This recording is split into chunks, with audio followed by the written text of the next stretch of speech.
As many of you are still unsure where you sit in terms of attractiveness, I will go over the key experiences each tier will come across. This time is sub 5. Yes, it's not a tier anyone wants to be in, but by being honest with yourself, you can better set up your ability to improve rather than being ignorant. Similarly to Chads, sub 5s will experience a lot of looks in public. However, it differs in the expressions. Women will generally show signs of disgust at your appearance, and men will usually find it comical. People will avoid interacting with you and if forced to, will keep interactions extremely vague and brief. Furthermore, you have never been popular, whether at school or at work. Sub 5s generally adopt more of a wallflower persona and are never usually the person everyone wants to be around. The only time you get lots of attention is usually gesture maxing at your own expense. Multiple studies have shown people are far less likely to sit next to unattractive people on public transport. One thing Chads often get is people randomly sitting very close to them when there is a lot of space.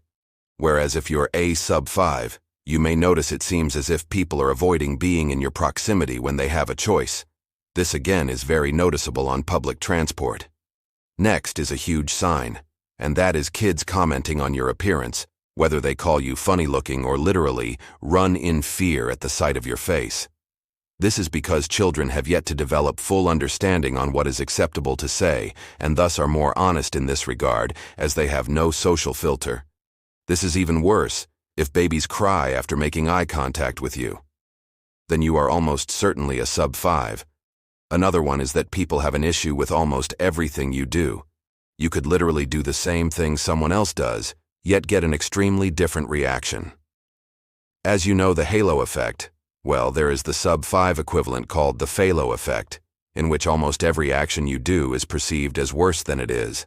Confidence for arrogance, humor for rudeness, and so on. This is extremely noticeable when around women or attractive men. You will notice they are able to say and do things that you could never do.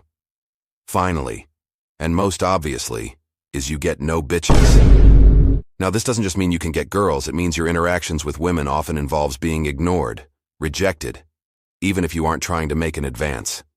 And finally, if you do get a relationship, there are so many expectations placed upon you. If you have ever seen an ick list, it's important to understand these do not apply to attractive men. Women will break their own rules for Chads, but for a sub 5, you must meet every other expectation and compensate in many ways. An attractive man can have nothing but his looks and will still get as much and more than a sub 5 with everything but looks. Now, why is it important to know these signs? The main reason is so you're not delusional, and instead are aware you are a sub 5, and then using this information look to improve. I believe most sub 5s are actually not natural sub 5s, and can at least reach normie tiers, which is infinitely better quality of life and will drastically improve every aspect, but this is only possible if you are not delusional and are self-aware. So if these signs fit you, please start improving in whatever way you can, and I promise you will thank yourself for it.